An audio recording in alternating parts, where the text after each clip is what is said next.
Smoking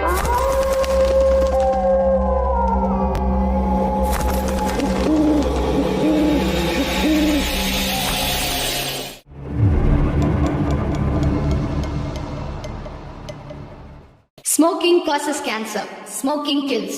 புகைப்பிடித்தல் புற்றுநோயை உண்டாக்கும் மற்றும் உயிரை கொல்லும். Consumption of alcohol is injurious to health. மது அருந்துதல் உடல் நலத்திற்கு கேடு. Be safe. Don't drink and drive. பாதுகாப்பாக இருப்பீர். மது அருந்திவிட்டு வாகனம் ஓட்டாதீர். நண்பர்களே அனைவருக்கும் வணக்கம். நம்ம இன்னைக்கு பார்க்க போற சம்பவத்தை பார்க்கறதுக்கு முன்னாடி உங்ககிட்ட ஒரு விஷயத்த சொல்லிடலாம் அப்படின்னு இருக்கிறேன். நம்மளுடைய புதிய அமானுஷ கதைகள் சேனலுக்கு வரக்கூடிய அனைத்து நபர்களுக்கும் என்னுடைய அன்பார்ந்த நன்றிகள். நம்மளுடைய புதிய அமானுஷ கதைகள் சேனலை நிறைய பேர் சப்ஸ்கிரைப் பண்ணாமல் வீடியோ பார்த்துட்டு இருக்கீங்க. தயவு செய்து சப்ஸ்கிரைப் பண்ணிக்கிட்டு வீடியோவும் பார்த்துருங்க. மறக்காமல் பெல் ஐக்கானை தட்டிடுங்க. உங்கள் லைஃப்பில் இதை மாதிரியான அமானுஷ்ய சம்பவங்கள் ஏதாச்சும் நடந்திருந்தா அதை என்னுடைய வாட்ஸ்அப் நம்பருக்கு ஒரு வாய்ஸ் நோட்டான் மற்றும் மெசேஜ் நீங்கள் அனுப்பலாம். என்னுடைய வாட்ஸ்அப் நம்பரை டிஸ்கிரிப்ஷன்லேயும் கொடுத்துருக்குறேன், இந்த டிஸ்பிளேலையும் தெரியும். கண்டிப்பாக ஃபாலோ பண்ணிக்கோங்க. வாங்க இன்னைக்குள்ள சம்பவத்துக்குள்ளாடி நம்ம போயிடலாம். ஒரு கதை சொல்லிட்டேன் சார். அதுல உனக்கு கதை கேட்டு பழகிடுச்சு, எனக்கு கதை சொல்லியே பழகிடுச்சு. நான் கதை சொல்றேன், நீ கேளு. இந்த சம்பவம் நடக்கக்கூடிய இடம் கோயம்புத்தூர் மாவட்டம் தான். கிட்டத்தட்ட 2022 இந்த சம்பவம் நடந்திருக்குது. இந்த சம்பவம் சங்கரன் அப்படிங்கிறவருடைய லைஃப்ல நடந்த ஒரு அதிபயங்கரமான சம்பவத்தை தான் நம்ம இன்னைக்கு பார்க்க போறோம். இந்த சம்பவம் நடக்கக்கூடிய அந்த காலகட்ட சூழ்நிலையில நம்மளுடைய சங்கர் என்ன பார்த்துட்டு இருந்தாரு, அதாவது என்ன வேலை பார்த்துக்கிட்டு இருந்தார் அப்படின்னா, இந்த எலக்ட்ரானிக்கல் சம்பந்தப்பட்ட வேலைகள் பார்த்துட்டு இருந்திருக்கிறாரு. இவர் ஒரு கிராமவாசிங்க, அதாவது கிராமத்துல இருந்து நகரத்துக்கு வேலைக்கு போகக்கூடியவர் தான். இவங்களுடைய சொந்த இடம் ஒரு கிட்டத்தட்ட ஒரு 40 ஏக்கர் பூமி இருக்குது. அதுல ஒரு 8 ஏக்கர் இந்த விவசாயத்துக்காக வச்சிருக்கிறாங்க. மிச்சம் எல்லாமே இந்த கருவேல மரங்கள் அடர்ந்து போய் காடு மாதிரி இருக்கும். அது மட்டும் இல்ல, இவங்க வசதியில, அதாவது இவ்வளவு இடம் இருந்தாலும் வசதியில பின்தங்கின ஒரு குடும்பம் தான். அதாவது விவசாய குடும்பத்தை பத்தி உங்களுக்கு தெரியும். ஒரு 10 மாடு வச்சிருப்பாங்க, ஒரு 10 ஆடு இருக்கும், கொஞ்சம் கோழி வளர்ப்பாங்க. இந்த மாதிரி ஒரு கிராமப்புறத்தை சேர்ந்தவர் தான் நம்மளுடைய சங்கரன். சங்கரனுக்கு இந்த தொழில், அதாவது அவர் பார்த்துக்கிட்டு இருக்கக்கூடிய அந்த எலக்ட்ரானிக்கல் சம்பந்தப்பட்ட வேலை அவர் நல்லா படிச்சுதான் மெக்கானிக் ஆயிருக்கிறாரு. அதனால நகரத்துக்குள்ளாடி போய் இந்த வேலைகள்லாம் பார்த்துக்கிட்டு வர்றது வழக்கம். அதாவது இந்த ஏசி, டிவி, நிறைய எலக்ட்ரானிக்கல் வேலைகள் அனைத்துமே தெரியும் அப்படின்னு சொல்லி இருக்கிறாருங்க. அப்படி இருக்கக்கூடிய நம்மளுடைய சங்கரின் வாழ்க்கையில இந்த சம்பவம் கிட்டத்தட்ட 2022 நடக்குதுங்க. அதாவது இவருக்கு கல்யாணமாகி 2 மாசங்க, அதாவது 2 மாசம் தான் ஆயிருக்குது. இவங்க அந்த விருந்து வீடு சாப்பாடுலாம் சொல்லுவாங்க இல்லையா, இதெல்லாம் சாப்பிட்டு எடுத்துக்கிட்டு அவங்களுடைய உறவுக்காரங்க வீட்டுகளுக்கும் போயிட்டு வர்றதை ஒரு வழக்கமா வச்சுட்டு இருந்திருக்கிறாங்க. ஒரு மாத காலம் அந்த மாதிரி போயிட்டே இருந்திருக்குது.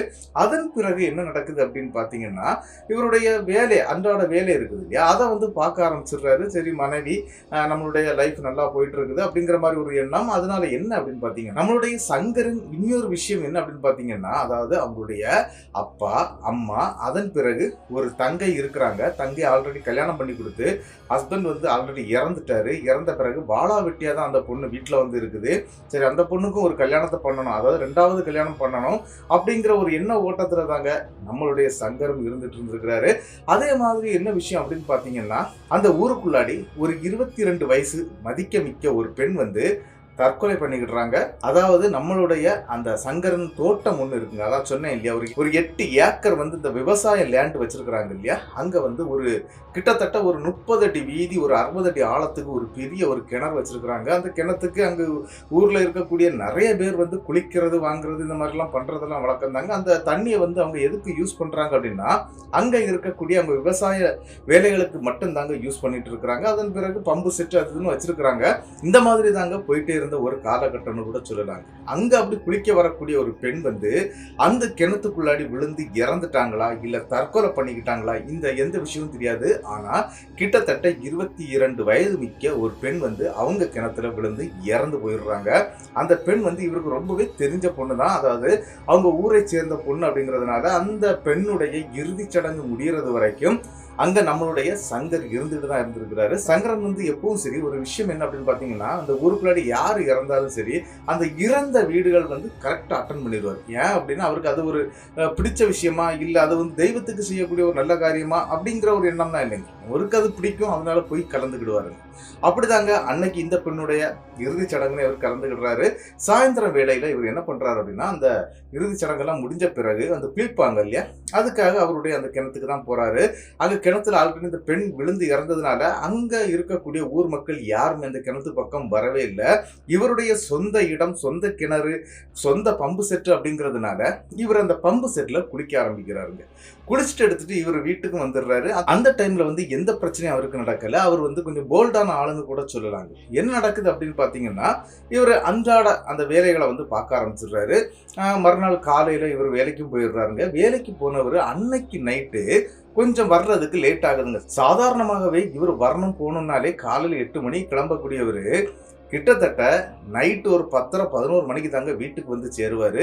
அப்படிதான் இவருடைய வேலை இருந்துட்டு இருக்கும் அப்படிங்கிறாரு. அதாவது அந்த நகரப்புறங்கள் அந்த இடங்கள்ல வந்து அதாவது நகரப்புற இடங்கள்ல வந்து இவருக்கு ஒரு கடையும் இருக்குதுங்க. அங்கே வந்து இந்த ஒரு சின்ன எலக்ட்ரானிக்கல் கடை போட்டு வச்சிருக்கிறாரு. அல்லாமல் சில பேருக்கு வந்து இந்த ஃபோன் நம்பர் கொடுத்து வச்சிருக்கிறாரு. இந்த மாதிரி கால் பண்ணால் வந்து ரெடி பண்ணி கொடுக்குறாரு. வீட்டில் வந்து டிவி ரெடி பண்ணுறது, ஏசி ரெடி பண்ணுறது, இந்த மாதிரி வேலையெல்லாம் அவர் வீட்டுக்கு போய் செய்து கொடுப்பாரு. அப்படி செய்கிறதுனால இவருக்கு ரொம்பவே லேட் ஆகும். இவருக்கு துணைக்கு ஒரு பையனையும் வச்சிருக்கிறாரு. அந்த அசிஸ்டண்டாட்டு ஒரு பையனை வச்சிருக்கிறாரு. இருந்தாலும் அந்த இடத்துல இவர் வீட்டுக்கு வரும்போது சிங்கிளா தாங்க வருவார். அப்படிதாங்க இவரும் வந்துகிட்டு இருக்கிறாரு. ஒரு நாள் கிட்டத்தட்ட மணி 11 தாண்டி இருக்கு. இவங்க ஊரை பொறுத்தளவுல ஒரு விஷயம் என்ன அப்படின்னு பாத்தீங்கன்னா, ஒரு 300 மீட்டருக்கு ஒரு டியூப் லைட் தாங்க இருக்கும். அதாவது ஸ்ட்ரீட் லைட் வந்து ஒரு லைட்டு தான் இருக்கும். ஆனால் முதல் வரிசை அப்படின்னு சொல்லும் போதே சுடுகாட்டோட என்ட்ரன்ஸை தாண்டி தாங்க இவங்க ஊருக்குள்ளாடியே வரணும்.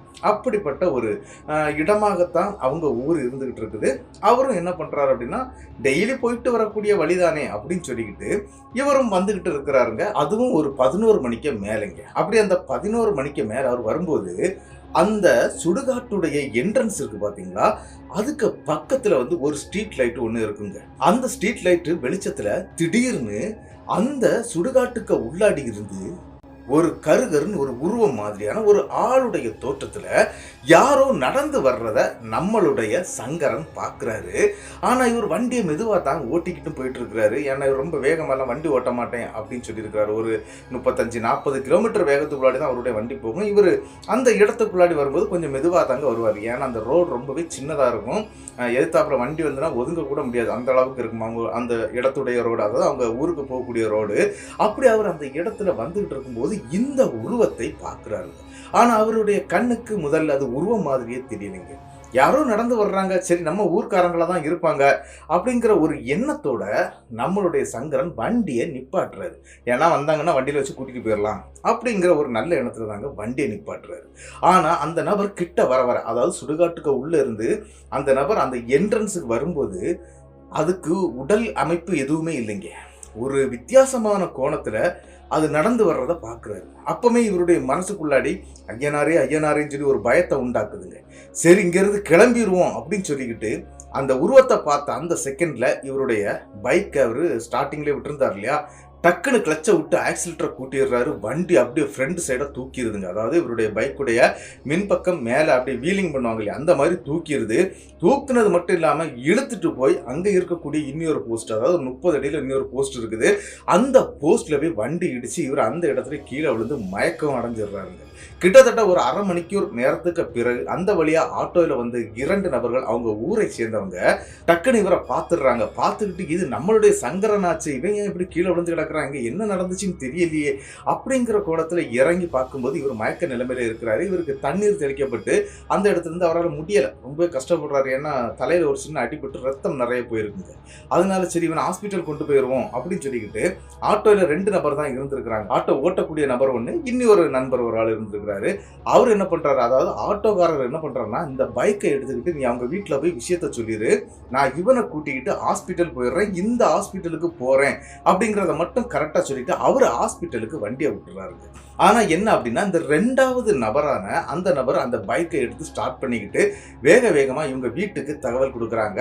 தகவல் கொடுக்கறது யாருக்கிட்டனா அவங்க அப்பா கிட்ட தான் போய் சொல்றாங்க. இந்த மாதிரி வந்த வழியில இந்த மாதிரி வண்டி ஆக்சிடென்ட் ஆகி கீழே விழுந்துட்டான், லைட்டா தான் அடிபட்டு இருக்குது, ஹாஸ்பிட்டல் கொண்டு போயிருக்கிறோம், நீங்க யாராவது வாங்க அப்படின்னு சொன்னா அவங்க குடும்பத்துக்கே தெரிஞ்சிருது. அவங்க அப்பாவுக்கு தெரிஞ்சவொடனே அங்க பின்னால இருந்து கேட்ட உங்க மனைவி, அம்மா, தங்கை எல்லாருக்குமே தெரிஞ்சிருது. உடனே அவங்களும் ஒரு ஆட்டோவை அங்க வர சொல்லி அந்த ஆட்டோவை பிடிச்சிக்கிட்டு ஸ்ட்ரெயிட்டா வந்துடுறாங்க. எங்க அப்படின்னா ஹாஸ்பிட்டலுக்கு வந்து பார்க்கும்போது இவருடைய உடம்புல வந்து எனர்ஜியே இல்லை, ரொம்பவே இந்த சோர்வடைஞ்சு இருப்பாங்க இல்லையா, அந்த மாதிரி இருக்கிறாரு. அதனால இவருக்கு ட்ரிப்பு கண்டிப்பா போடணும் அப்படின்னு சொல்லிட்டு ட்ரிப்பு போட்டிருக்காங்க. இந்த ரத்தம் நிறைய போயிருக்குது அப்படின்னு சொல்லி அதன் பிறகு அந்த இடத்துல வந்து தையல் போடப்பட்டு கிட்டத்தட்ட காலையில் உங்களுக்கு அவரை கூட்டிகிட்டு போயிடலாம், ஒன்றும் பிரச்சனை இல்லை அப்படின்னு சொல்லி விடிய காலையில் நம்மளுடைய சங்கரனை கூப்பிட்டுக்கிட்டு வீட்டுக்கு வந்துடுறாங்க. என்னப்பா ஆச்சு அப்படின்னு சொல்லும்போது அவர் நடந்த விஷயங்கள் அனைத்தையும் எடுத்து சொல்லியிருக்கிறாரு. இந்த மாதிரி நான் வந்துக்கிட்டு இருந்தேன், திடீர்னு ஏதோ ஒரு உருவம் மாதிரி வந்துச்சு, நான் உருவம்னு நினைக்கல, யாரோ வர்றாங்கன்னு நினச்சி தான் வண்டியை நிப்பாட்டினா சரி நம்ம வண்டியில் ஏற்றி கூட்டிகிட்டு போயிடலாம் அப்படின்னு. ஆனால் கிட்ட வந்த பிறகு தான் எனக்கு தெரிஞ்சுது அது மனுஷன் இல்லை, அது வேற எதுவோ அப்படிங்கிற மாதிரி சொல்கிறாருங்க. சரிப்பா, இனிமேல் அந்த மாதிரிலாம் வண்டி நிப்பாட்டாத, நேரத்தோட வீட்டுக்கு வரக்கூடிய வழியை பாரு அப்படிங்கிறது மாதிரி அவங்க அப்பா வந்து கொஞ்சம் எடுத்து சொல்றாரு. சரிப்பான்னு சொல்லிக்கிட்டு அன்னைக்கும் விட்டுறாங்க. ஆனால் கிட்டத்தட்ட 3 நாட்கள் இவர் எந்த வேலைக்கும் போகலை, அவருடைய கடையும் அவர் ஓப்பன் பண்ணவே இல்லைங்க, வீட்டிலே தான் இருந்திருக்கிறாரு. கிட்டத்தட்ட என்ன நடக்குது அப்படின்னா 3வது நாள் விடிய காலையில் 4 மணிக்கு இவரை வீட்டில் தேடுறாங்க, அதாவது மனைவி தேடுறாங்க. வீட்டில் படுத்த படுக்கையில் நம்மளுடைய சங்கரன் இல்லைங்க. என்னடா விடிய காலத்தை 4 மணிக்கு எங்கடா போனா அப்படின்னு சொல்லிக்கிட்டு அவங்க மனைவி வீடு ஃபுல்லாக தேட ஆரம்பிச்சிட்டாங்க. பாத்ரூமுக்கு இவங்க கூடுதல் வந்து என்ன அப்படின்னு பார்த்தீங்கன்னா, பாத்ரூம் போகிறது எல்லாமே அந்த கருவேலக்காடு இருக்குல்ல, இவங்களுடைய சொந்த இடமான, அதாவது சொந்தமான இடம். அது கிட்டத்தட்ட அவங்களுக்கு வந்து 40 ஏக்கருக்கு மேலே இருக்குது அப்படின்னு சொல்லியிருக்கிறாங்க. அதில் 8 ஏக்கர் தான் அந்த விவசாய நிலம் வச்சிருக்கிறாங்க. இந்த இடத்துக்குள்ளாடி தாங்க பாத்ரூம் போகிறது வழக்கம். ஆனால் என்ன ஒரு விஷயம் அப்படின்னா, இந்த மாதிரி நள்ளிரவு நேரங்களில் எங்கள் ஹஸ்பண்ட், அதாவது நள்ளிரவு காலையிலனாலும் விடிஞ்ச பிறகு தான் வெளியே போவார். ஆனால் இப்போ ஆளை காணலையே அப்படின்னு சொல்லிக்கிட்டு தேட ஆரம்பிக்கிறாங்க. வெளியில் மாமா படுத்திருக்கிறாரு, அதாவது ஹாலில் படுத்திருக்கிறாரு. அவரை எழுப்புறாங்க, எழுப்பி விஷயத்த சொல்கிறாங்க. இந்த மாதிரி அவரை காணலை, நீங்கள் பார்த்தீங்களா அப்படின்னு சொல்லிட்டு கேட்கும்போது அவரும் பார்க்கல. வீட்டுடைய ஃப்ரெண்டு கதவு திறந்த மேனிக்கு இருக்குது, அதையும் பார்க்குறாரு. பார்த்துட்டு அவள் வெளியே தான் போயிருப்பான் போல இருக்குது, நான் போய் பார்க்குறேன் அப்படின்னு சொல்லிக்கிட்டு அவங்களும் வெளியே வந்து பார்க்குறாங்க. வெளியே வந்து பார்த்தா அந்த ஏரியா ஃபுல்லாகவே இந்த கருவேல காடுகள் நிறைஞ்சு போய் இருக்கிறதுனால ரொம்பவே இருட்டாக இருக்குங்க. சரின்னு சொல்லிக்கிட்டு அவங்க அப்பா தாங்க டார்ச் அடிச்சுக்கிட்டு அந்த காட்டுக்குள்ளெல்லாம் சுற்றி பார்க்குறாரு, சத்தம் போடுறாரு, அதனுடைய பேரை சொல்லி அழைக்கிறாரு. அங்கேருந்து எந்த சத்தமுமே கேட்கலைங்க. சரி பையன் எங்கேயா வெளியே போயிருப்பான் போல இருக்குது அப்படின்னு சொல்லிக்கிட்டு அவருடைய மொபைலுக்கு ட்ரை பண்ணுறாங்க. மொபைல் அடிக்குது, ஆனால் மொபைலை எடுக்கிறதுக்கு ஆள் இல்லை. அதாவது கால் போகுது, காலை அட்டன் பண்ணலை நம்மளுடைய சங்கரன். என்னாச்சுன்னு சொல்லி ஊர் ஃபுல்லாகவே தேட ஆரம்பிச்சிட்டாங்க. ஏன் அப்படின்னா இந்த மாதிரி போகக்கூடிய ஆள் கிடையாது, சொல்லாமல் வீட்டை விட்டு வெளியே போக மாட்டார். அப்புறம் எப்படி இவன் எங்கே போனா அப்படின்னு சொல்லி தேட ஆரம்பிக்கிறாங்க. சரி இருந்தாலும் பம்பு செட்டு வரைக்கும் போயிட்டு வருவோம் அப்படின்னு சொல்லி விடிய காலையில், அதாவது 6:30 மணிக்கு பிறகு அவங்க மனைவி என்ன பண்ணுறாங்க அப்படின்னா அங்கிருந்து அந்த பம்பு செட்டை நோக்கி நடந்து போறாங்க. அப்படி நடந்து போகும்போது கிட்டத்தட்ட பம்பு செட்டு பக்கத்துல இவர் உட்கார்ந்து இருக்கிறது ஒரு 100 மீட்டர் தூரத்துல அழகாகவே தெரியுதுங்க. சரி நம்மளுடைய ஹஸ்பண்ட் இங்கே தான் இருக்கிறான் அப்படிங்கிறது மாதிரியே நினச்சிக்கிட்டு அவங்களும் நடந்து போக ஆரம்பிக்கிறாங்க. அப்போ கிட்ட போகும்போது, அதாவது ஒரு 70 மீட்டர் டிஃப்ரெண்ட்ல ஒரு பொண்ணு அங்கே உட்கார்ந்து இருக்கிறத இவங்க கண் கூட பார்க்குறாங்க. யாரு? மனைவி பார்க்குறாங்க. மனைவி பார்த்த உடனே என்ன பண்ணுறாங்க அப்படின்னா, அடியே சக்களத்தி அப்படிங்கிற மாதிரி மனசுக்குள்ள நினச்சிக்கிட்டு இது யாருன்னு கண்டுபிடிக்கணும்னு சொல்லிக்கிட்டு அந்த கிணத்தை சுற்றி வந்தால் தான் அந்த முகத்தை பார்க்க முடியும். அதில் ஒரு பம்பு செட்டு இருக்குது அப்படின்னு சொன்னீங்க, அதுக்கு ஒரு மோட்டார் அந்த இது வைக்கக்கூடிய அந்த இடமும் இருக்குதுங்க. அதாவது ஒரு சின்ன கட்டிடம் மாதிரி இருக்கும். அந்த இடத்தை சுற்றிக்கிட்டு வரணும். இவங்களும் சுற்றிக்கிட்டு வர்றாங்க. வந்து பார்க்கும்போது அந்த இடத்துல யாருமே இல்லைங்க. இவர் மட்டும்தாங்க கீழே மயக்கம் போட்டு விழுந்து கிடக்குறாரு. மொபைல் ஒரு சைடில் கீழே விழுந்து கிடக்குது. அந்த மொபைல் ரிங் ஆகிட்டு இருக்குது. அந்த மொபைலில் கால் பண்ணிட்டு இருக்கிறது அவங்களுடைய மாமனார், அதாவது நம்மளுடைய சங்கருடைய அப்பா தான் கால் பண்ணிட்டு இருக்கிறாங்க. இந்த விஷயத்தை எல்லாம் அப்படியே பார்க்குறாங்க. இவன் என்ன இவ்வளோ நேரம் பேசிக்கிட்டு இருந்தான், அதுவும் ஒரு பொண்ணுங்க கூட, இப்போ எப்படி இவன் கீழே விழுந்து கிடக்குறான்? ஒருவேளை நம்ம வந்தது தெரிஞ்சதுனால தான் இவன் இந்த மாதிரி ஆக்டிங் பண்ணுறானோ அப்படிங்கிற ஒரு எண்ணத்தில் பயங்கரமாக திட்ட ஆரம்பிக்கிறாங்க. எங்கடாவான்னு சொல்லிட்டு பயங்கரமாக திட்ட ஆரம்பிக்கிறாங்க. ஆனால் அவரு சுயநினைவே இல்லாமல் கீழே விழுந்து கிடக்கிறது அந்த பெண்ணுக்கு தெரியவே இல்லைங்க. சரி இங்கே இருந்த அந்த பொண்ணு எங்கன்னு கேட்டால் திட்ட ஆரம்பிக்கிறாங்க. ஆனால் இவர் கமந்து கீழே விழுந்து கிடக்குறாரு. எழுப்பி பார்க்குறாங்க, எழும்பவே இல்லைங்க. உடனே கொஞ்சம் தண்ணீர் எடுத்து முகத்தில் அப்படியே அடிச்சு விட்றாங்க. அடிச்சு விட்ட அப்புறம் தாங்க முழிக்கிறாரு நம்மளுடைய சங்கரன். முழிச்சவர், எம்மா என்ன காப்பாற்று, இங்கேருந்து என்ன கூட்டிகிட்டு போ அப்படிங்கிற மாதிரி பேசுகிறாருங்க. ஆனால் அங்கே இருந்த அந்த பெண், அதாவது அவருடைய மனைவிக்கு பயங்கரமான கோவங்க. என்ன அப்படின்னா, நான் இருக்கும்போதே, அதுவும் கல்யாணம் ஆகி 2 மாதம் கூட ஒழுங்காகலை, இதுக்கடையில் உனக்கு ஒரு வப்பாட்டி வேற இருக்குதா அப்படிங்கிற ஒரு கோவத்தில் அந்த இடத்துல எந்த ஆளையும் செத்துப்போ, நாசமாக போ அப்படி இப்படின்னு சொல்லி திட்டிக்கிட்டு அந்த பெண் வீட்டுக்கு வந்துடுறாங்க. ஆனால் நம்ம சங்கரன் இருக்கக்கூடிய இடத்துல இருந்து சங்கரால் அசையவே முடியலைங்க. என்ன அப்படின்னா, சங்கருடைய கால்களை வந்து யாரோ இறுக்கமாக பிடிச்சி வச்சிருக்கிற மாதிரி அவர் ஃபீல் பண்ணுறாரு. அவருடைய கால்களை எடுத்து முன்னாடி வைக்க முடியல. என்னை கூட்டிகிட்டு போன்னு சொல்லி கத்த ஆரம்பிக்கிறாருங்க. ஆனாலும் தன்னுடைய மனைவி திரும்பி கூட பார்க்கல. இன்னொரு பொண்ணு கூட இருந்துட்ட, உன்னை நான் டைவர்ஸ் பண்ணிடுறேன் அப்படி இப்படின்னு சொல்லி கத்திக்கிட்டே அவங்க வீட்டுக்கு போயிடுறாங்க. வீட்டுக்கு போனோடனே அவங்க அப்பா கேட்குறாரு, என்னம்மா பம்பு செட்டில் தான் பார்த்தியா அப்படின்னு சொல்லி கேட்கும்போது, ஆமாப்பா உங்கள் மகனுடைய சீரெல்லாம் நான் பார்த்தேன், அவன் வேற ஒரு பொண்ணு கூட இருந்துட்டு இருக்கிறான் அப்படிங்கிற மாதிரி அந்த இடத்துல கொஞ்சம் கொச்சையாட்டு பேசவும் ஆரம்பிக்கிறாங்க. என் மகன் அப்படிப்பட்டவன் இல்லைம்மா, நான் வர்றேன் அப்படின்னு சொல்லிட்டு வேகமாக பம்பு செட்டை நோக்கி அவங்க அப்பா ஓடுறாரு. இவருடைய சித்தப்பா குடும்பமும் பக்கத்தில் இருக்குதுங்க. இவங்க வீட்டை விட்டு ஒரு 300 மீட்டர் தூரத்துக்கு அந்த சைடில் இருக்குது சித்தப்பா குடும்பங்க. அவங்களுக்கு இதே மாதிரி 40 ஏக்கர் லேண்ட் இருக்குங்க. அவங்களுக்கும் இந்த விஷயம் தெரிய வருது. அதாவது ஃபோன் பண்ணி சொல்லிட்டாங்க இல்லையா, அவங்களும் அந்த வீட்டில் கூடி இருந்திருக்கிறாங்க. அவங்களும் வேகமாக அங்கேருந்து ஓட ஆரம்பிக்கிறாங்க பம்பு செட்டை பார்த்து. பம்பு செட்டுக்கிட்ட போகும்போது நம்மளுடைய சங்கரன் வந்து என்ன பண்ணுறாருன்னா, அப்படியே இந்த ஆகாயத்தில் பறந்த மேனிக்கு அப்படி நிற்பாங்க இல்லையா, அந்த மாதிரி கிணத்துடைய அந்த கைப்பிடி செவருன்னு சொல்லுவோம் இல்லையா, அந்த சிவத்துக்கு மேல அப்படியே நிக்கிறாருங்க. இப்படி கமந்தால அப்படி விழுறதுக்காக அப்படி நிக்கிறாரு.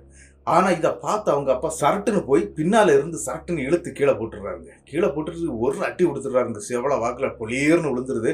அட்டி பட்டவன தாங்க அவருக்கு ஞாபகம் வருது. எப்பா என்ன எங்கிறது கூட்டிட்டு போப்பா, எப்பா என்ன எங்கிறது கூட்டிட்டு போப்பா அப்படின்னு சொல்லிக்கிட்டு அவரு கத்தி ஆள ஆரம்பிக்கிறாரு. என்னடா நடந்துச்சுன்னு சொன்னா அவருக்கு எதுவுமே தெரிய மாட்டேங்குது. நான் எப்ப அங்கிருந்து இங்க இப்படி வந்தேன்னு எனக்கு தெரியலப்பா, என்ன எப்படியாவது கூட்டிட்டு போப்பா, என் கால்களை தூக்கி வைக்க முடியல, அசைக்க முடியல, யாரோ பிடிச்சி வச்சிருக்கிறாங்க அப்படின்னு சொன்ன உடனே அந்த இடத்துல அவங்க அப்பா ஐயனாரேன்னு சொல்லிக்கிட்டு தன்னுடைய மகனை பிடிச்சி இழுக்கிறாரு. இப்ப அந்த கால்கள் வேலை செய்து, ஆனா அவரால் நடக்க முடியல. இந்த 2 செப்புன்னு சொல்லுவோம் இல்லையா, இடுப்பு பக்கத்துல இருந்து பயங்கரமான வலிங்க. இருந்தாலும் கஷ்டப்பட்டு அங்கிருந்து கூட்டிட்டு வந்துடுறாங்க. அவங்களுடைய சித்தப்பா குடும்பத்தை சேர்ந்தவர், அவங்க தம்பி, அதாவது சங்கரனுடைய தம்பி ஒரு நபர் இருக்கிறாரு, ஒரு 20 வயசு பையன். அந்த பையன் அங்க வந்துடுறான். வந்த பிறகு 2 பேருமா தோலை போட்டு கூட்டிட்டு வந்துடுறாங்க வீட்டுக்கு வந்தா தன்னுடைய மனைவி வந்து நான் வீட்டுக்கு, அதாவது அவங்க வீட்டுக்கு போறேன்னு சொல்லிக்கிட்டு பயங்கரமா சண்டை போட்டு கிளம்புறதுக்கு ரெடியா நிக்கிறாங்க. ஏம்மா நீ கொஞ்சம் பொறுமையாயிரு, இங்க நடக்கிறதே வேற, என்னன்னு தெரிஞ்சுக்கிடாம இதெல்லாம் பண்ணாதம்மா அப்படிங்கிற மாதிரி சொல்றாங்க. அதன் பிறகு வீட்டுல இருக்கக்கூடிய பெரியவங்க எல்லாம் கொஞ்சம் எடுத்து சொல்லி கொஞ்சம் அந்த பெண்ணை சமாதானப்படுத்துறாங்க. ஆனா என்ன அப்படின்னா, நம்மளுடைய சங்கருக்கு வந்து இங்க என்ன நடக்குதுன்னே புரிய மாட்டேங்குது. அவருக்கு வந்து ஒரு டைம் அவர் வந்து தெளிவா இருக்கிறாரு, இன்னொரு டைம் அவருடைய தலைகள் வந்து சுத்துது அப்படிங்கிறாரு. அதான் என்னுடைய தலை வந்து கிருகிருன்னு சுத்திட்டு அப்படியே நான் கீழே விழுந்துடுறேன் அப்படிங்கிற மாதிரி சொல்றாரு. ஆனா அவர் நிமிர்ந்து தான் நிக்கிறாருங்க. இந்த மாதிரி விஷயங்கள்லாம் நடந்துட்டு இருக்குது. இங்க ஏதோ ஒரு பிரச்சனை இருக்கு, நம்ம பக்கத்துல இருக்கக்கூடிய ஐயனார் கோவிலுக்கு போயிட்டு வந்துருவோம் அப்படின்னு சொல்றாங்க. ஆல்ரெடி இந்த சுடுகாட்டு பிரச்சனை நடந்துச்சு பாத்தீங்களா, அப்பவுமே இவங்க கோயிலுக்கு போயிருக்கணும், இவங்க போகல. ஏன்னா அதன் பிறகு எந்த பிரச்சனையும் இல்லையே அப்படின்னு நினைச்சிட்டு விட்டாங்க. இவங்க குலதெய்வமா இருக்கிறது வந்து ஐயனார் தான். அப்ப ஐயனார் கோவிலுக்கு கண்டிப்பா தன்னுடைய மகனை கூட்டிட்டு போயிரும் அப்படின்னு சொல்லிக்கிட்டு அங்கிருந்து ஒரு ஆட்டோவை பிடிச்சி அங்கிருந்து கூட்டிட்டு போக ஆரம்பிக்கிறாங்க. நேரம் எங்க வந்துடுறாங்க, ஐயனார் கோவில் பக்கத்துல வந்து வண்டியை நிப்பாட்டுறாங்க. அது வரைக்கும் அவர் நடக்க முடியாம கஷ்டப்பட்டு நடந்து ஐயனாருடைய அந்த எல்கைன்னு சொல்லுவாங்க இல்லையா, அந்த கோவில் எல்கைக்கு உள்ளாடி காலை வச்சிருந்தாங்க உண்டு. எல்லாரையும் தூக்கி வீசிடுறாரு நம்மளுடைய சங்கரன். வீசிக்கிட்டு அங்க இருந்து ஓடுறாங்க. ஒரு 5 செகண்ட்ல அவர் எப்படி ஓடினாரு, எங்க போனாரு அப்படிங்கிறதே தெரியலைங்க. அங்க நிற்கக்கூடிய மக்கள் நிறைய பேர் இருந்திருக்கிறாங்க. அதாவது என்ன அப்படின்னா, இவங்க குடும்பத்தை சேர்ந்தவங்க நிறைய பேர் இருந்திருக்கிறாங்க. என்னாச்சுன்னு திரும்பி பார்க்கணும்னு ஆளை காணல. அது இல்லாம ஆட்டோ எடுத்துட்டு ஒரு பக்கமா தேடுறாங்க, ஒவ்வொரு இடமா தேடுறாங்க. இது மட்டும் இல்லாம மனைவி என்ன சொல்றாங்க அப்படின்னா, இவன் பம்பு செட்ல அந்த பொண்ணு கூட தான் இருப்பான், அங்க போய் பாருங்க அப்படிங்கிற மாதிரி அவங்க பேச, இருந்தாலும் அந்த இடத்துக்கும் போய் பார்க்கறாங்க. ஆனா பம்பு செட்லயும் இந்த நபர் இல்லைங்க. சுத்தி முத்தி தேடுறாங்க. கிட்டத்தட்ட காலையில இந்த சம்பவம் நடக்குது, சாயந்தரம் வரைக்கும் தேடி இருக்கிறாங்க. கிட்டத்தட்ட என்ன நடந்துச்சு அப்படின்னு பாத்தீங்கன்னா, ஒரு சாயந்தரம் ஒரு 7 மணி இருக்குங்க. அந்த சுடுகாட்டு பாதை விளையாட்டு ஒரு நபர் வந்து ஆடு மேய்ச்சிக்கிட்டு வருவாராம். அந்த நபர் வந்து என்ன பண்ணியிருக்கிறார் அப்படின்னா, இவர் அந்த சுடுகாட்டு பாதைக்கு போனதை பார்த்துருக்கிறாரு. அதாவது இந்த காலை வேளையில இவர் ஓடினார் இல்லையா, அப்படி ஓடக்கூடிய டைம்ல பார்த்துருக்கிறாரு. அவர் ஆடெல்லாம் மேய்ச்சிட்டு கிட்டத்தட்ட ஒரு 7 மணி டைம் இருக்கும் சாயந்தர நேரம். அந்த நேரத்துக்கு அந்த டீ குடிக்கிறதுக்கு அதுக்கு இதுக்குன்னு சொல்லிட்டு அவங்க அந்த கிராமப்புறங்களில் வந்து சேருவாங்க ஒரு டீ கடைக்கு முன்னாடி. அதில் வச்சு சொல்றாங்க, நான் அந்த பையன் அந்த இடத்துல பார்த்தனே அப்படின்னு சொன்னோன்னே அந்த நியூஸ் டக்குன்னு பரவுது. உடனே சுடுகாட்டுக்கு நிறைய பேர் கிளம்பியும் போக ஆரம்பிச்சிட்டாங்க. கிட்டத்தட்ட என்ன அப்படின்னா ஒரு 50 பேருக்கு மேல அந்த சுடுகாட்டுக்குள்ள போறாங்க. இவர் எங்க இருக்கிறார் அப்படின்னு பாத்தீங்கன்னா, அங்க ஒரு எரியூட்டு மேடை இருக்குது. அதாவது இப்போ ரீசெண்டா இறந்து போன அந்த பெண்ணை வந்து எரித்த எரிமேடை தாங்க அங்க இருக்குது. அங்க கட்டை கட்டையா வச்சு அடுக்கி தான் எரிப்பாங்களாம். அப்படி எரிச்சு அந்த சாம்பல் கீழே தான் விழுந்து கிடக்கும். அதுக்கு பக்கத்துல உட்கார்ந்துருந்து அப்படியே தலையை சுத்தி சுத்தி ஆடிக்கிட்டே இருக்கிறாருங்க. இதை பார்த்தோன்னு ஒரு விஷயம் புரிஞ்சிருந்து, இவன் இங்கேருந்து கொண்டு போகிறது கஷ்டம், அதனால நம்மளுடைய ஐயனார் கோவில் பூசாரியை வர வைப்போம் அப்படின்னு சொல்லி பூசாரி அந்த இடத்துக்கு வர வச்சிருக்கிறாங்க. அவர் வந்து உடுக்கடிச்சுக்கிட்டு சில பாட்டெல்லாம் பாடியிருக்கிறாரு. அது மட்டும் இல்லாமல் அந்த சுடுகாட்டுக்குள்ளே இருக்கக்கூடிய தெய்வங்களுடைய பாடல்களையும் பாடிக்கிட்டு அதன் பிறகு கொஞ்சம் திருநீர் அள்ளி நம்மளுடைய சங்கருடைய தலையில் போட்ட பிறகு தாங்க அவர் மயக்கம் போட்டு மல்லாக்கா விழுந்துருக்கிறாரு. அவர் அப்படியே அங்கிருந்து குண்டு கட்டா தூக்கிடுறாங்க. தூக்கி ஆட்டோவில் ஏற்றி மறுபடியும் எங்கே கொண்டு வர்றாங்கன்னா இதே ஐயனார் கோவிலுக்கு தான் கொண்டு வர்றாங்க. அப்படி ஐயனார் கோவிலுக்கு வந்த பிறகு என்ன நடக்குது அப்படின்னு பார்த்தீங்கன்னா, கிட்டத்தட்ட அந்த ஐயனாருக்கு வந்து இந்த பூசையெல்லாம் வந்து எக்ஸ்ட்ரா பண்ண மாட்டாங்க. ஆனால் இந்த இதில் அதாவது இந்த மாதிரி பிரச்சனைகள் வரும்போது கண்டிப்பாக அதுக்கான வேலைகள்லாம் பண்ணுவாங்களாம். அப்படி கிட்டத்தட்ட நைட்டு 9 மணிக்கு மேலே அந்த ஐயனார் கோவிலில் சில சிறப்பு வழிபாடுகளை பண்ண ஆரம்பிக்கிறாங்க. ஐயனாருக்கு தேவையான விஷயங்கள் எல்லாமே கொண்டு வந்துடுறாங்க. அந்த மாதிரி சிறப்பு பூஜைகள் நடக்கும்போது ஐயனார் வந்து அந்த கோவில் பூசாரியுடைய உடம்புல இறங்குறாரு. இறங்குனவர் அருவாளை கையில் எடுத்துடுறாரு. எடுத்துக்கிட்டு உனக்கு என்ன இங்கே வேலை, நீ எதுக்குடி இங்கே வந்து இருக்கிற அப்படிங்கிற மாதிரி கேட்குறாரு. நீ யாருன்னு சொல்லு, நீ இங்கே யாருன்னு சொல்லிதாங்கன்னு அப்படின்னு சொல்லும்போது அந்த கிணத்துல ஒரு பொண்ணு இறந்தது பார்த்தீங்களா, அந்த பெண்ணுடைய ஆன்மா தாங்க இவரை பிடிச்சிருக்குது. அந்த பெண் அழகா பேசுதுங்க. அதாவது நம்மளுடைய சங்கருடைய உடம்புக்குள்ள இருந்து அப்படி பேச ஆரம்பிக்குது. நான் இவனை விட மாட்டேன், இவன் என்ன ஏமாத்திட்டான், என்ன கல்யாணம் பண்ணுவேன்னு சொல்லி என்ன ஏமாத்திட்டான் அப்படின்னு சொல்லி பயங்கரமான ஒரு குற்றச்சாட்டை முன்வைக்குதுங்க. என்னடா இது குற்றச்சாட்டுலாம் பண்ணுது அப்படின்னு சொல்லிக்கிட்டு அங்கே இருக்கக்கூடியவங்க கேட்க ஆரம்பிக்கிறாங்க. என்னமா நடந்துச்சு, என்ன நடந்துச்சுன்னு சொல்லு அப்படின்னு சொல்லும்போது கிட்டத்தட்ட இவங்க 2 பேருமே ஒரு 6-7 மாதங்கள் பழகி இருக்கிறாங்க.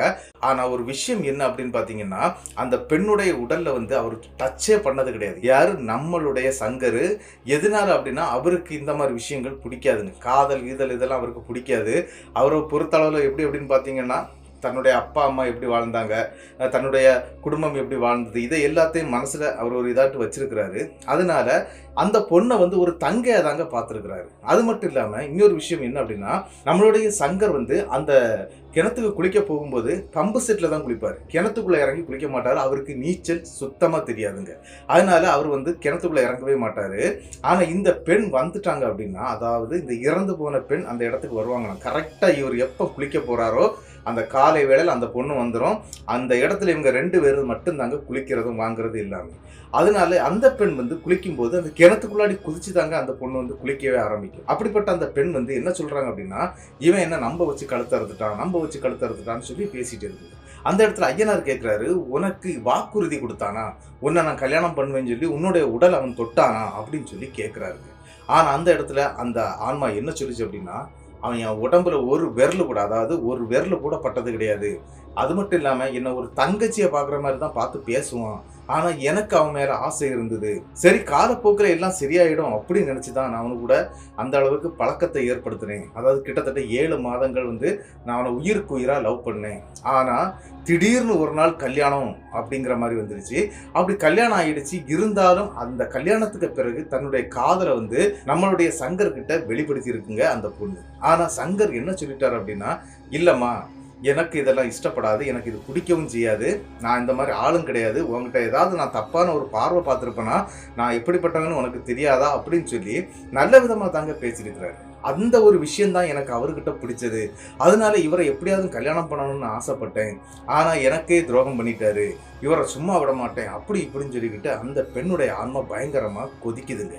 அப்போதான் அங்கே ஊரில் இருக்கக்கூடியவங்களுக்கே தெரிய வருது என்ன அப்படின்னா, எதனால இந்த பொண்ணு தற்கொலை பண்ணிட்டு இறந்துச்சு அப்படின்னு சொல்லி எல்லாரும் நினைக்கிறாங்க. ஆனால் அந்த இடத்துல ஒரு சம்பவத்தை அந்த பெண்ணுடைய ஆன்மா சொல்லுது. என்ன அப்படின்னு பார்த்தீங்கன்னா, அந்த பெண் தற்கொலையே பண்ணல, இது ஒரு விபத்தாக தான் நடந்திருக்குது. என்ன அப்படின்னா, இந்த பம்பு செட்டுக்காக ஒரு மோட்டார் லைன் ஒன்று கொடுத்துருப்பாங்க. அதாவது அந்த ஒரு சின்ன பில்டிங் மாதிரி இருக்கும் அப்படின்னு சொன்னா இல்லையா, கிணத்தங்கரை பக்கத்தில் அந்த மோட்டார் ரூமுக்குள்ளாடி ஒரு மோட்டார் இருக்கும். அந்த மோட்டாருக்கு இந்த லைன் கொடுத்துருப்பாங்க இல்லையா, அந்த லைன் வந்து என்ன ஆயிருக்கு அப்படின்னாக்கி அந்த கட்டாகி இருந்திருக்குது. அதை இவங்க யாருமே பார்க்கல. இந்த பெண் வந்து என்ன பண்ணியிருக்கிறாங்க அப்படின்னா, இவரை பயமுறுத்ததுக்கு, யார நம்மளுடைய சங்கரை பயமுறுத்ததுக்காக அந்த மோட்டார் ரூமுக்குள்ளாடி ஒளிச்சிருந்துருக்குங்க. அதாவது இவரை சத்தம் போட்டு ஏதான்னு சொல்லி ஒரு பயமுறுத்திக்கிட்டு அதுக்கப்புறம் குளிக்கலாம், அதன் பிறகு இவர்கிட்ட காதலை சொல்லணும் அப்படிங்கிற ஒரு எண்ணம்லாம் இருந்திருக்குங்க. ஆனா என்ன நடந்துச்சு அப்படின்னு பாத்தீங்கன்னா, அந்த டைம்ல இந்த பெண் உள்ள போனாங்க இல்லையா, அந்த கட்டாய் கிடந்த உயர்க்க மேல காலை வச்சுட்டாங்க. காலை வச்சு அது பிடிச்சி பயங்கரமா, அது கரண்ட் பவர் நிறைய இருக்கும், பயங்கரமா இழுத்து அடிச்சதுல இந்த பொண்ணுக்கு என்ன இன்னைக்கு அந்த இடத்த விட்டு, அதாவது அந்த காலை விட்டு அப்படி தூக்கி வீசி இருக்குது. வீசினது கரெக்டா அந்த பொண்ணு கிணத்துக்குள்ளாடி வந்து விழுந்துருது. அப்பவும் அந்த பெண் சாகல. ஆனா அந்த காலை வச்சுட்டு அந்த பொண்ணால நீந்தவே முடியலைங்க. அதனாலதான் அந்த பெண் அந்த 4 அடி தண்ணிக்குள்ளாடியே மூழ்கி இறந்து போயிருக்குங்க.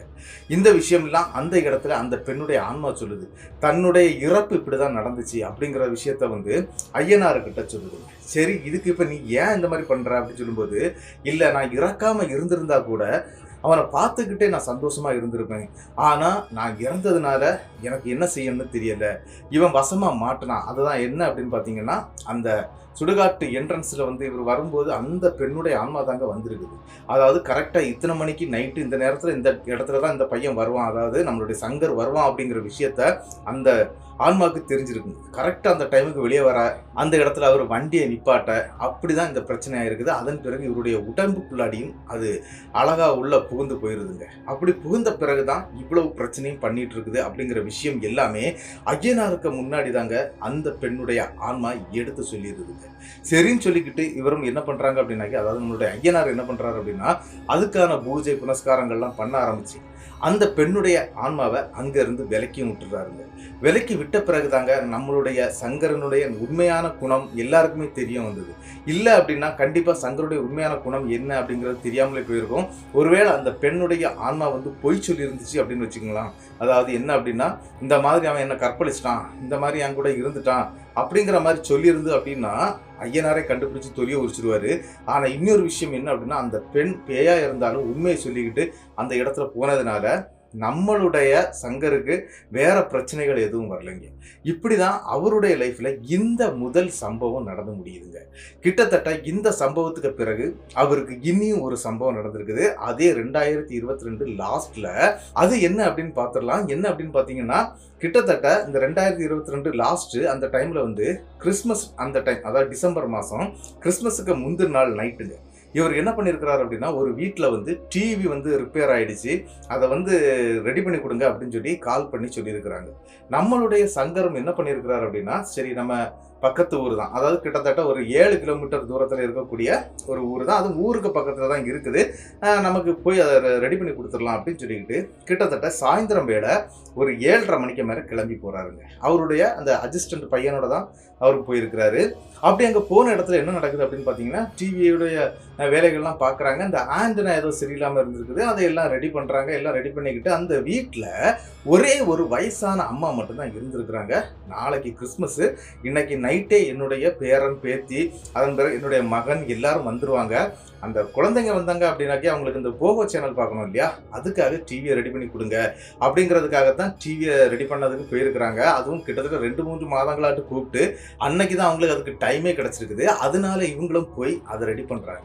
அப்படி ரெடி பண்ணும்போது என்ன அப்படின்னா, இவங்க வீட்டுக்கு பக்கத்துல இருந்து, அதாவது இப்போ அவங்க போயிருக்கக்கூடிய அந்த வீட்டுக்கு பக்கத்தில் வீடுகள் எதுவும் கிடையாதுங்க. கொஞ்சம் தூரம் தள்ளி தான் அடுத்த ஒரு 4-5 வீடு இருக்குது. அப்போ கேட்குறாங்க, யாரும் நம்மளுடைய சங்கர் அந்த ஆட்சிக்கிட்ட கேட்குறாங்க, என்ன ஆச்சு இந்த மாதிரி தனியாக இருக்குது, இந்த வீடு ரொம்பவே தனியாக இருக்குது, நீங்களும் ஒத்தைக்கு இருக்கிறீங்க, பயமா இல்லையா அப்படின்னு சொல்லி கேட்டிருக்கிறாங்க. ஆனால் ஆட்சி என்ன சொல்கிறாங்க அப்படின்னா, அதெல்லாம் ஒன்றும் பயம் இல்லைப்பா, நான் வருஷக்கணக்காக இங்கே தானே இருக்கிறேன், எனக்கு எந்த பயமும் இல்லை, நீ இந்த டிவியை மட்டும் ரெடி பண்ணி கொடுத்துரு அப்படின்னு சொல்லியிருக்காங்க. அதே மாதிரி ஒரு விஷயம் என்ன அப்படின்னா, அந்த வீட்டுடைய சாவி இருக்கு பார்த்தீங்களா, அந்த சாவி டோர்லே தான் இருக்கும், அதாவது அவங்க வீட்டு டோர்லே தான் இருந்திருக்குது. அதை திறந்து அதை கிளியர் பண்ணி கொடுக்கணும், இதுதான் வேலை. ஆனால் இதை வேலையை செய்ய சொன்னது யார் அப்படின்னா, அந்த பாட்டியுடைய மகன்க. அவர் தான் ஃபோன் பண்ணி, இந்த மாதிரி எங்கள் வீட்டில் இந்த மாதிரி டிவி நாசம் இருக்குது, அதை ஒன்று ரெடி பண்ணி கொடுத்துருங்க அப்படின்னு சொல்லியிருக்கிறாங்க. அங்கே ஒரு பாட்டி இருப்பாங்க, அவங்கள்ட்ட சொன்னால் போதும் அப்படின்னு சொல்லியிருக்கிறாங்க. சரின்னு சொல்லிக்கிட்டு இவங்களும் வந்து இந்த வேலையெல்லாம் முடிச்சிடுறாங்க. கிட்டத்தட்ட ஒரு 12:30 மணி இருக்குங்க. அந்த குடும்பம், அதாவது அந்த பாட்டி சொன்னாங்க இல்லையா, அவங்களுடைய பேரன் பேத்தி, அவங்களுடைய மருமகள் மகன் எல்லாரும் வந்து வீட்டுக்கு வர்றாங்க. கிட்டத்தட்ட அவங்க வந்து உள்ளே வந்து பார்க்குறாங்க. பார்க்கும்போது பாட்டி எங்கன்னு சொல்லிக்கிட்டு இவங்க தேட ஆரம்பிக்கிறாங்க. அப்போ அந்த இடத்துல இவர் நம்மளுடைய சங்கரன் வந்து என்ன சொல்கிறாருன்னா, பாட்டி இவ்வளோ நேரம் இங்கே தான் நின்னாங்க, உங்கள் வண்டி சவுண்டு கேட்டு தான் அவங்க டோருக்கு மின் டோர் பக்கம் வந்தாங்க, நாங்கள் இதை செட் பண்ணிட்டோம், எல்லாம் முடிஞ்சுது, வேலை முடிஞ்சுது, நாங்கள் கிளம்ப போகிறோம், காசு வேணும் அப்படின்னு சொல்லிட்டு கேட்டு நிற்கிறாங்க. அந்த டைமில் பாட்டியை தேடுறாங்க அந்த வீட்டில் இருக்கக்கூடிய எல்லாருமே. பாட்டி அந்த வீட்டுக்குள்ளே எங்கேயுமே இல்லைங்க. ஆனால் நம்மளுடைய சங்கரன் வந்து என்ன பண்ணுறாருன்னா வேலையை கம்ப்ளீட்டாக முடிச்சிட்டாரு, மொத்த வேலையை முடிச்சுட்டு வெளியே வந்து நிற்கிறாரு. என்னாச்சு பாட்டி எங்கன்னு சொல்லி அவங்களும் தேடுறாங்க, பாட்டியை காணவே இல்லை. சரின்னு சொல்லி பாட்டியுடைய மொபைலுக்கு கால் பண்ணுறாங்க. யார் பண்ணுறாங்க அப்படின்னா அந்த வீட்டுடைய அந்த ஓனர் வந்து அவர் கால் பண்ணுறாரு, தன்னுடைய அம்மாவுக்கு கால் பண்ணுறாரு. அப்படி கால் பண்ணோன்னா கால் அட்டன் ஆகுதுங்க. பக்கத்தில் இருந்து நான் இப்போ தாப்பா வந்துக்கிட்டு இருக்கேன் அப்படின்னு சொல்லி அந்த பாட்டி சொல்கிறாங்க. என்ன பாட்டி சொல்கிறீங்க, இவ்வளோ நேரம் வீட்டில் இருந்தீங்கன்னு சொல்லி டிவி நல்லாக்கக்கூடியவங்க வந்து சொன்னாங்க அப்படின்னு. நீங்கள் டிவி நல்லாக்குறதுக்காக வருவாங்க அப்படின்னு சொன்னீங்க இல்லையா, அந்த நேரத்துக்கு சாவியை நான் அந்த டோரில் வச்சுட்டு என்னுடைய கணவனை பார்க்க வந்துட்டேன் அப்படின்னு சொல்கிறாங்க. என்ன விஷயம் அப்படின்னு பார்த்தீங்கன்னா, அவங்க சொல்லக்கூடிய பாட்டி வேற, இவங்க பார்த்த பாட்டி வேற. அதாவது நம்மளுடைய சங்கரன் பார்த்த பாட்டி யார் அப்படின்னா இந்த ஓனர் இருக்கார் இல்லையா, அந்த ஓனருடைய அம்மாவை பார்த்துருக்கிறாரு. ஆனால் அந்த அம்மா இறந்து கிட்டத்தட்ட 10 ஆண்டுகள் ஆயிடுச்சுங்க. இந்த வீடு அதுக்கப்புறம் பூட்டியே தான் போட்டிருக்கிறாங்க. ஏதாவது இந்த மாதிரி ஒரு ஃபங்க்ஷனுக்கு வந்து அந்த வீடை க்ளீன் பண்ணிக்கிட்டு அந்த வீட்டுக்குள்ளே இதெல்லாம் பார்ப்பாங்க. அந்த வீட்டுக்கு ஒரு பாதுகாப்புக்கு ஒரு பாட்டியை போட்டு வச்சுருக்கிறாங்க, பகல் நேரத்தில் வந்து க்ளீன் பண்ணி நீட் பண்ணி வைக்கிறதுக்காக மட்டும். அந்த பாட்டியம்மா என்ன பண்ணியிருக்கிறாங்க அப்படின்னு பார்த்தீங்கன்னா, வீட்டை வந்து லாக் பண்ணி அந்த சாவி அதில் விட்டுட்டு அவங்கள வீடு வந்து கொஞ்சம் தூரத்தில் இருக்குது, அங்கே போயிட்டு அவங்க ரிட்டர்ன் வந்துட்டு இருக்கிறாங்க. ஏன்னா இவங்க வந்துட்டாங்கன்னு சொல்லி ஃபோன் வந்த அப்புறம் தான் அவங்க வர்றாங்க. ஆனால் இங்கே நடந்த சம்பவம் என்ன அப்படின்னு பார்த்தீங்கன்னா, இவங்க வீட்டுக்குள்ளே வந்து சாவியை போட்டு ஓப்பன் பண்ணி அங்கே உள்ள ஆட்சி இருந்திருக்கிறாங்க, ஆட்சியை பார்த்து பேசி எல்லா வேலையும் முடிச்சுக்கிட்டு சொல்லிக்கிட்டு நிற்கிறாங்க. அப்போ இங்கே இருந்த ஆட்சி அந்த ஆட்சியும் வந்துடுறாங்க. அதாவது அந்த வீட்டுக்கு வேலை செய்யக்கூடிய அந்த ஆட்சியும் வந்துடுறாங்க. இவங்க இல்லை, வேற ஒரு ஆட்சி இருந்தாங்க, அவங்க வெள்ளை கலர்ல சாரி கட்டியிருந்தாங்க அப்படிங்கிற விஷயத்த நம்மளுடைய சங்கரன் எடுத்து சொல்றாரு. ஆனா அந்த வீட்டுடைய ஓனர் இருக்கார் இல்லையா, அவர் என்ன சொல்றாருன்னா, என்னப்பா சொல்ற, இந்த ஆட்சியை தான் நான் இங்க விட்டுட்டு போயிருந்தேன், வேற ஆட்சியெல்லாம் இங்க கிடையாது, எங்க அம்மா இறந்து 10 வருஷத்துக்கு மேல ஆச்சுது அப்படின்னு சொல்றாங்க. என்னடா இது பெரிய கூத்தா இருக்குது அப்படின்னு சொன்னோன்னே அவர் என்ன பண்றாருன்னா, அதாவது வீட்டு ஓனர் மொபைல்ல அவங்க அம்மாவுடைய போட்டோ வச்சிருக்கிறாரு. அந்த போட்டோ எடுத்து இந்த அம்மாவை நீங்க பாத்தீங்களா அப்படின்னு கேட்கும்போது, ஆமா இந்த ஆட்சி தான் இங்க நின்னாங்க, இவ்வளவு நேரம் எங்களுக்கு சப்போர்ட் பண்ணாங்க, என்னுடைய பேரன் வர்றான், என்னுடைய மருமக வர்றா, என்னுடைய மகன் வர்றான், அதனால எனக்கு பேர பிள்ளைகளுக்கு போகோ சேனல் பார்க்கணும், அதுக்காக இது சீக்கிரம் ரெடி பண்ணி கொடுங்கப்பா அப்படின்னு சொல்லி எங்களுக்கு தண்ணி வரைக்கும் எடுத்து கொடுத்தாங்கன்னு சொல்லி பார்க்கும்போது அங்கே ஒரு கிளாஸ் தண்ணியை இவங்க வாங்கி குடிச்ச தண்ணியோடைய கிளாஸ் அங்கே இருக்குங்க. அதை காட்டுறாங்க, என்ன இருக்குது கிளாஸ் அப்படின்னு சொன்னோன்னா அங்கே இருக்கக்கூடிய எல்லாருக்கும் உடம்பெல்லாம் புல் அரிச்சிருக்கு. அந்த பாட்டியம்மாவுடைய ஆன்மா வந்து அதை பண்ணிட்டு போயிருக்கு அப்படின்னு சொன்னோன்னே அந்த வீட்டு ஓனருக்கு பயங்கரமான ஒரு சந்தோஷம். தன்னுடைய அம்மா இப்பவும் இங்கே இருக்கிறாங்க, நமக்காக வெயிட் பண்ணிட்டு இருக்கிறாங்க அப்படிங்கிற சந்தோஷம். ஆனால் நம்மளுடைய சங்கருக்கு வயிற்றுக்குள்ள புளியை கரைச்சிட்டுங்க. என்ன அப்படின்னா, விட்டா போதும் நான் ஓடிடுறேன் அப்படிங்கிற மாதிரி காசை வாங்கிக்கிட்டு தன்னுடைய அந்த அசிஸ்டண்ட் பையனையும் கூப்பிட்டுக்கிட்டு அங்கேருந்து வேகமாக வண்டி எடுத்துட்டு கிளம்பிட்டாரு. வீட்டில் வந்து சொல்லி அவருக்கு அந்த அன்னை நைட்டு ஃபுல்லாகவே தன்னுடைய மனைவிட்ட அந்த விஷயத்தை சொல்லி பயங்கரமாக பூரிச்சு போயிருக்கிறாங்க. அப்படி இந்த சம்பவம் 2வதாட்டு அவருடைய லைஃப்ல நடந்துச்சுங்க. இப்படி இந்த 2 சம்பவங்களும் அவருடைய லைஃப்ல நடந்துச்சு. இதைத்தான் நமக்கு அனுப்பி தந்திருந்தாரு நம்மளுடைய சங்கருக்கு. என்னுடைய பெரிய நன்றிகளை நான் சொல்லிடுறேன். இந்த சம்பவம் எப்படி இருந்துச்சு அப்படிங்கிறத வந்து மறக்காம கமெண்ட் பாக்ஸ்ல கமெண்ட் பண்ணிட்டு போயிருங்க. இந்த சம்பவம் உங்களுக்கு பிடிச்சிருந்தா உங்களுக்கு தெரியக்கூடிய அனைத்து நபர்களுக்கும் இந்த சம்பவத்தை ஷேர் பண்ணி விட்டுருங்க. இன்னொரு முக்கியமான விஷயம் என்ன அப்படின்னா, மறக்காம லைக்கை தட்டி விட்டுருங்க. இன்னொரு விஷயம் இருக்குங்க, மறக்காம சப்ஸ்கிரைப் பண்ணிக்கிட்டு பெல் ஐகானை தட்டிருங்க. அடுத்த வீடியோவில் சந்திக்கும் வரை உங்களிடமிருந்து விடைபெறுவது உங்கள் நாகர்கோவில் நாகராஜன். நன்றி நண்பர்களே.